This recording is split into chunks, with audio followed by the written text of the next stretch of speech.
Alright, guys, I'm back with another chapter in 2 Samuel. We're in 2 Samuel chapter 16, where the header reads David and Ziba, and we'll get right into it. When David had gone a little beyond the summit of the Mount of Olives, Ziba, the servant of Mephibosheth, was waiting there for him. He had 2 donkeys loaded with 200 loaves of bread, 100 clusters of raisins, 100 bunches of summer fruit, and a wineskin full of wine. "What are these for?" the king asked Ziba. Ziba replied, "The donkeys are for the king's people to ride on, and the bread and summer fruit are for the young men to eat. The wine is for those who become exhausted in the wilderness." "And where is Mephibosheth, Saul's grandson?"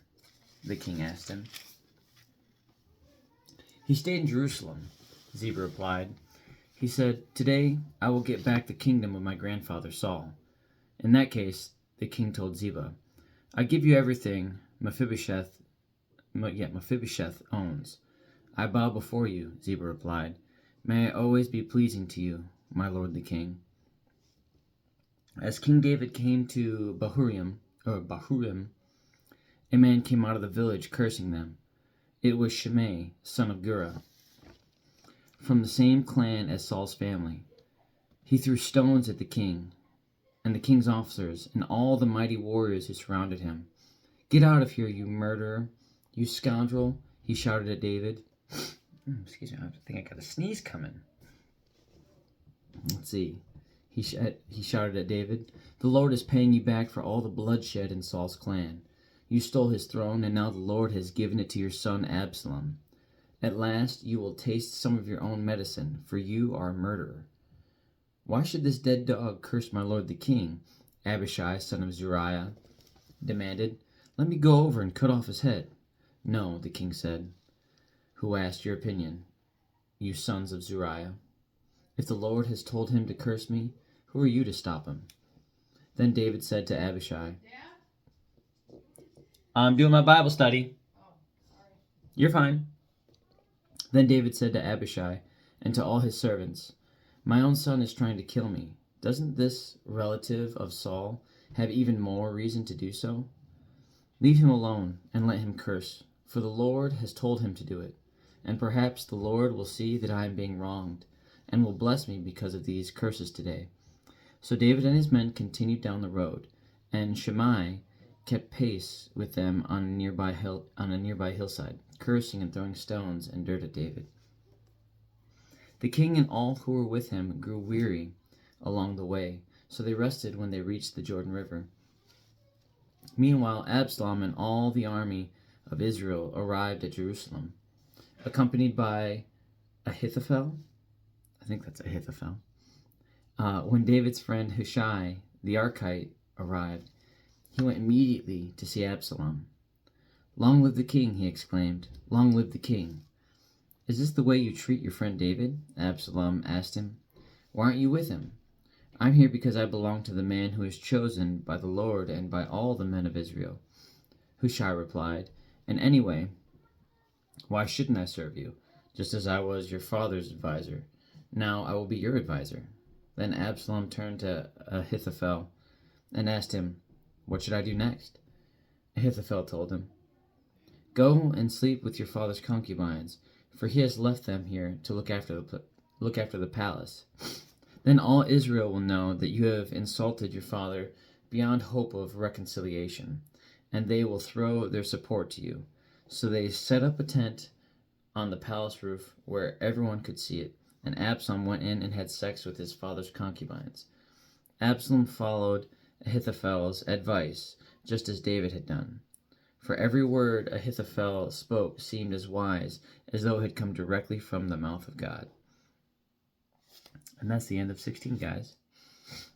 That was the wife checking on me, making sure that I was, I don't know, maybe doing the right thing or just maybe where I was at. It's been a busy day.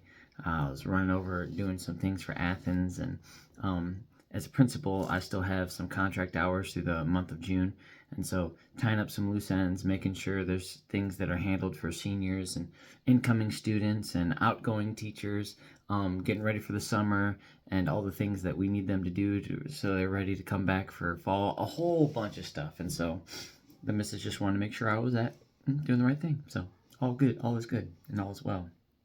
But in reflecting about this passage, I think that Ahithophel, if I'm not mistaken, a couple passages ago, David prayed that he would give Absalom poor advice. And I mean, I really think that is, I couldn't imagine insulting my father to such a degree. Obviously, if you were inciting a rebellion or a mutiny, your desire to not insult your father would not be high on your priority list. And so that makes sense. But to do it in a shameful manner, there's definitely a difference. When you're overthrowing a power, you would assume that you would align with right. You would assume that you're doing this for the right intentions, and that if an entire nation would cling to you, that there would be some level of benevolence or some level of righteousness in doing so. But if you did it and it was out of selfishness or just simply a desire to grab for power, continued slights like this are eventually going to have you lose favor with people. And it's not going to be a flag that they can plant theirs next to. And it'll end up leading to your falling. And it'll befall so many people that clung to you as an attempt to obtain more power or greater position. That, from my experience, and whether it be studying of history or reflection of biblical matters, is typically the case.